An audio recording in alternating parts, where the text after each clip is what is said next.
Hello friends, welcome to TC reviews. कैसे हो? I hope you all are well. तो आज की ये वीडियो क्लास 10 के स्टूडेंट्स के लिए होने वाली है, क्योंकि आज की इस वीडियो में मैं लेकर आया हूँ क्लास 10 सोशल साइंस की ऑल इन वन का रिव्यू। आज की इस वीडियो में आप देखोगे इस बुक के कंटेंट को। आपको मैं बताऊंगा कि कैसे अगर आप सही अप्रोच के साथ इस बुक से पढ़ते हो तो ना सिर्फ आप अपने बोर्ड एग्जाम्स में अच्छा परफॉर्म करोगे, बल्कि सोशल साइंस पढ़ने में भी आपको इंटरेस्ट आएगा। तो ये वीडियो आपके लिए काफी ज्यादा हेल्पफुल साबित होने वाली है। वैसे अगर मैं बात करूं कंटेंट की, तो इसमें आपको हिस्ट्री, ज्योग्राफी, सिविक्स और इकोनॉमिक्स के सभी चैप्टर्स कवर अप किए हुए मिलते हैं। और ये सीबीएसई द्वारा प्रिस्क्राइब 2022 और 23 सेशन पर आधारित सिलेबस पर ही बेस्ड है। इसमें आपको सभी चैप्टर्स के अंदर थ्योरी मिलती है, क्वेश्चंस मिलते हैं सॉल्व्ड फॉर्म में और अनसॉल्व्ड फॉर्म में। इतना ही नहीं, जो एनसीईआरटी टेक्स्ट बुक के क्वेश्चंस हैं वो भी आपको यहाँ पे सॉल्व्ड फॉर्म में मिल जाते हैं, यानी कि उन सभी क्वेश्चंस के आपको आंसर्स मिल जाते हैं। 5 सैंपल पेपर्स मिलेंगे, प्रोजेक्ट वर्क आपको मिलेगा और पीरियोडिक असेसमेंट मिलेंगे आपको। तो कंप्लीट पैकेज ये बुक आपको ऑफर करती है। आइए अब हम खुद ही देख लेते हैं इस बुक के कंटेंट को। अगर ये वीडियो देखने के बाद आपको लगे कि ये बुक आपके लिए यूजफुल है तो आप इसे बाय कर सकते हैं। 450 इसकी एमआरपी है, लेकिन डिस्काउंटेड रेट्स पे आपको ये मिल जाएगी। नीचे डिस्क्रिप्शन में बाय लिंक मौजूद है। बिना देर किए चलते हैं बुक की तरफ और जानते हैं इस बुक के कंटेंट को। So let's get started without any further delay. Madhumita पटरी और फराह सुल्तान इस बुक की ऑथर्स हैं। तो चलते हैं इस बुक के टेबल ऑफ कंटेंट्स की ओर। जानते हैं कि इस बार हमको क्या क्या पढ़ना है फॉर क्लास 10 सीबीएसई 2022-23। तो ये आ जाता है आपका कोर्स स्ट्रक्चर। उससे पहले आपको ये मिलेगा कंटेंट्स, जैसा कि आप यहाँ पे देख सकते हैं। सबसे पहले आपको हिस्ट्री का पोर्शन मिलेगा। टोटल 5 चैप्टर्स हैं। The rise of nationalism in Europe, nationalism in India, the making of a global world, the age of industrialisation, print culture and modern world. फिर ज्योग्राफी का पोर्शन है, जिसमें सबसे पहला चैप्टर मिलेगा resources and development, forest and wild life resources, ये दूसरा है। Water resources is the third one. Fourth one is agriculture. Fifth is minerals and energy resources. Sixth is manufacturing industries. The seventh one is life lines of national economy. उसके बाद आपका ये political science का portion है। इसमें आपको 5 chapters पढ़ने हैं, जिसमें power sharing, federalism, gender, religion and caste, political parties और आउटकम्स ऑफ डेमोक्रेसी शामिल हैं। इकोनॉमिक्स के पोर्शन में भी आपको 5 चैप्टर्स पढ़ने हैं, लेकिन 4 चैप्टर्स ही आपसे बोर्ड एग्जामिनेशन में पूछे जाएंगे, जो कि development sectors of Indian economy, money and credit, globalisation and the Indian economy है। कंज्यूमर राइट्स वाला चैप्टर असेस होगा आपका थ्रू प्रोजेक्ट वर्क, जो कि 5 मार्क्स का रहने वाला है। फिर आपको प्रोजेक्ट रिपोर्ट, पीरियोडिक असेसमेंट और 5 सैंपल पेपर्स मिलेंगे। और आपका कोर्स स्ट्रक्चर ये है, जैसा कि आप यहाँ पे देख सकते हैं। ज्योग्राफी, हिस्ट्री, पॉलिटिकल साइंस और इकोनॉमिक्स, चारों के चारों पोर्शंस 20-20 मार्क्स के रहेंगे। तो हम पहले चैप्टर को देखते हैं हिस्ट्री के, जो कि है आपका the rise of nationalism in Europe. तो चैप्टर की स्टार्टिंग होती है चैप्टर सिलेबस के साथ, जैसे कि आप यहाँ पे साइड में देख सकते हैं। यहाँ पे आपको बताया जाता है कि इस चैप्टर के अंदर आप कौन कौन से टॉपिक्स कवर अप करने जा रहे हो। तो सबसे पहला टॉपिक मिलता है आपको the French revolution and the idea of nation.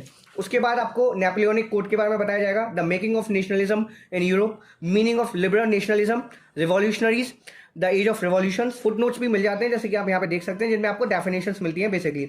जैसे कि आपको बताया जाएगा सर्फडम क्या होता है, गिल्ड सिस्टम क्या है, नेशन स्टेट क्या है, आइडियोलॉजी किसे कहते हैं, system of ideas reflecting a particular social and political vision. उसी तरह से आपको और भी मिलेंगी, जैसा कि आप यहाँ पे देख सकते हैं। ऑटोमन अंपायर के बारे में आपको बताया जाएगा। बीच बीच में थ्योरी के आपको ये चेक पॉइंट्स मिलते हैं, जैसा कि आप यहाँ पे देख ही पा रहे होंगे।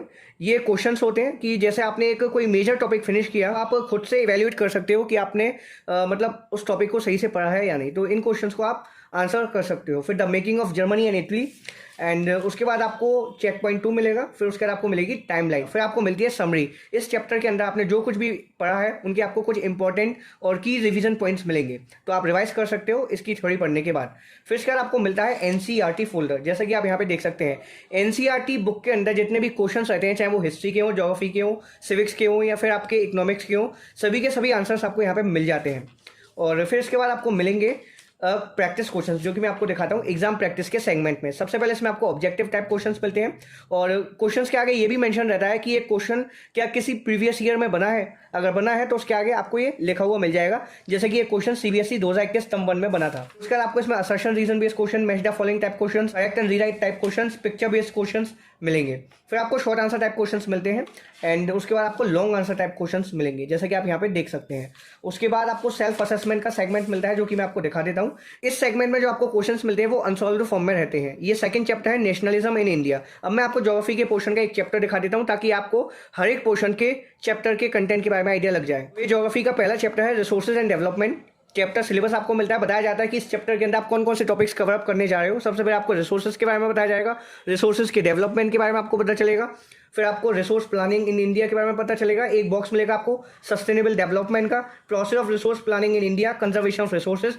थ्योरी के बीच बीच में आपको चेक पॉइंट्स मिलते हैं, जैसे कि आपने हिस्ट्री के पोर्शन में देखा था, वही आपको ज्योग्राफी में भी मिलेंगे, सिविक्स में भी मिलेंगे और इकोनॉमिक्स में भी मिलेंगे। फुटनोट्स मिल जाते हैं जिनमें आपको की डेफिनेशंस मिलती हैं, जो कि आप यहाँ पे देख ही सकते हैं। इसके बाद दोस्तों आपको बीच बीच में मैप्स भी मिल जाएंगे, जैसा कि एक ये मैप है मेजर सॉइल टाइप्स। चैप्टर की थ्योरी के बाद आपको मिलती है समरी, जो कि आप यहाँ पे देख ही सकते हैं। फिर मिलता है आपको एनसीईआरटी फोल्डर, जिसमें आपको एनसीईआरटी टेक्स्ट बुक के क्वेश्चंस मिलेंगे। फिर उसके बाद आपको एग्जाम प्रैक्टिस का सेगमेंट मिलता है, जिसमें आपको objective type question, short answer type questions और लॉन्ग आंसर टाइप क्वेश्चंस मिलते हैं। और बिल्कुल लास्ट में आपको मिलता है ये सेल्फ असेसमेंट का पोर्शन, जिसमें आपको objective type question, short answer type question और लॉन्ग आंसर टाइप क्वेश्चन ही मिलते हैं, लेकिन अनसॉल्व्ड मैनर में।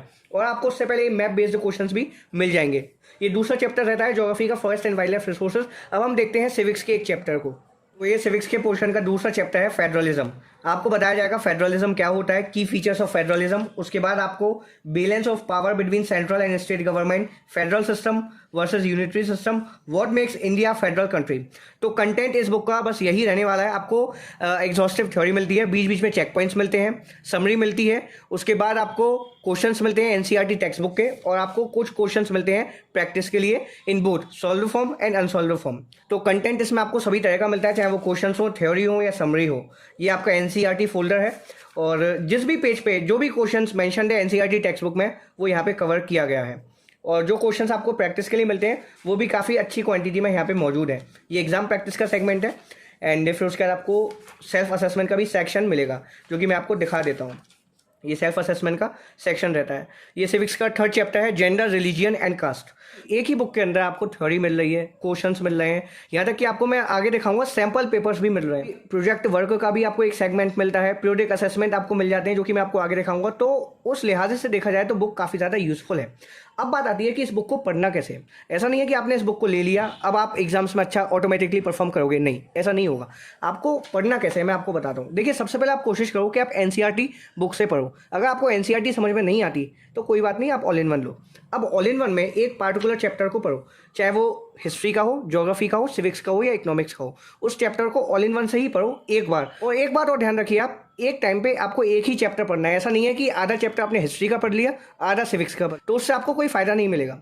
तो एक टाइम पे आप एक चैप्टर को पढ़ो ऑल इन वन से, अच्छे से उसको समझने की कोशिश करो। फिर उसके बाद आप एनसीईआरटी से पढ़ो। इससे होगा क्या कि आपने एक बार ऑल इन वन से पढ़ लिया, फिर एनसीईआरटी से पढ़ लिया, तो कुछ ना कुछ चीज़ें आपके दिमाग में बैठ जाएंगी। फिर आप इसमें जो क्वेश्चंस मिलते हैं एनसीईआरटी फोल्डर के और एग्जाम प्रैक्टिस के, उनको आप देखो एक बार, बहुत ध्यान से देखो, तो एक आइडिया आपको मिल जाएगा कि आपने जो कुछ भी पढ़ा है उनको कैसे लिखना है, कैसे उसे प्रस्तुत करना है एग्जाम के टाइम पे। मेरा मानना ये है ऑल इन वन जो है वो आपको रियली हेल्प करेगी, लेकिन अगर सही अप्रोच के साथ आप इस बुक को पढ़ोगे। देखिए, इस बुक के अंदर आपको सभी तरह का कंटेंट मिलता है, काफ़ी इकोनॉमिकल बुक रहती है। मैंने क्लास 10 में सोशल साइंस के लिए सबसे पहले एनसीईआरटी को अच्छे से पढ़ा और कोशिश करी नोट्स बनाने की, लेकिन अनफॉर्चुनेटली मैं नोट्स नहीं बना पाया। तो उस केस में मैंने बाय की all in one. All in one से मैंने इन सभी चैप्टर्स को पढ़ा और आप यकीन नहीं मानोगे, मुझे काफ़ी मदद मिली। मैं 2 या 3 रीडिंग में ही एक चैप्टर को अच्छे से समझ जाता था और मुझे कोई परेशानी नहीं आती थी। मुझे बताना नहीं चाहिए, लेकिन फिर भी मैं आपके साथ शेयर करना चाहूँगा। सोशल साइंस में मेरे 10 CGPA आए थे, तो उस नाते से मैं आपको रिकमेंड करूँगा कि आप एनसीईआरटी बुक पढ़ें। अगर आप एनसीईआरटी नहीं पढ़ पाए, ऑल इन वन की थ्योरी पढ़ें। ऑल इन वन की थ्योरी जो है वो एनसीईआरटी पर ही आधारित है और इसमें आपको जो कंटेंट मिलता है वो पर्याप्त है। ठीक है, इसमें आपको क्वेश्चंस मिल जाते हैं, उन क्वेश्चन से आप अपनी प्रैक्टिस कर सकते हो एक पार्टिकुलर चैप्टर को पढ़ने के बाद। अब मैं आपको और बाकी का कंटेंट दिखाता हूँ जो आपको इस बुक के अंदर मिलता है। तो ये आपका इकोनॉमिक्स का पोर्शन चल रहा था। उसके बाद आपको ये project work and periodic assessment मिलेंगे। सबसे पहले आपको ये प्रोजेक्ट वर्क मिलेगा, टाइटल ऑफ द प्रोजेक्ट, फिर एक्नॉलेजमेंट सर्टिफिकेट, मतलब इसमें आपको बताया जाएगा कि एक प्रोजेक्ट फाइल कैसे तैयार करते हैं। ये पीरियोडिक असेसमेंट है जिसमें आपके पेन पेपर टेस्ट शामिल है।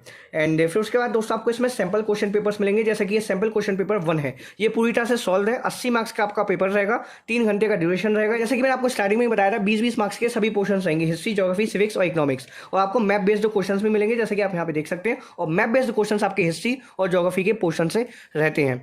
तो इसमें 2 क्वेश्चन पेपर आपको फुली सॉल्व मिलेंगे, बाकी 3 आपको अनसॉल्व्ड पेपर्स भी मिलते हैं जो कि मैं आपको दिखाता हूँ। ये आपका तीसरा सैम्पल क्वेश्चन पेपर है जो कि अनसॉल्व्ड फॉर्म में है।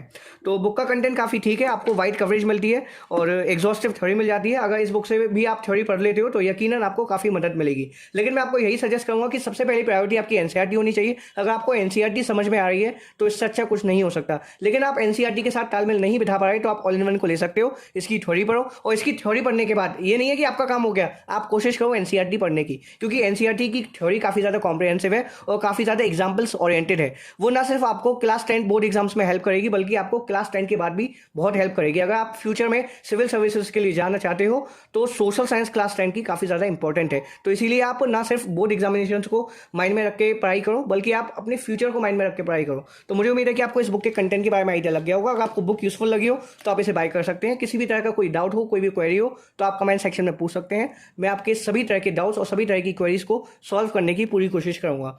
तो फिलहाल इस वीडियो में इतना ही, मिलते हैं नेक्स्ट एपिसोड में। Thank you for watching this video.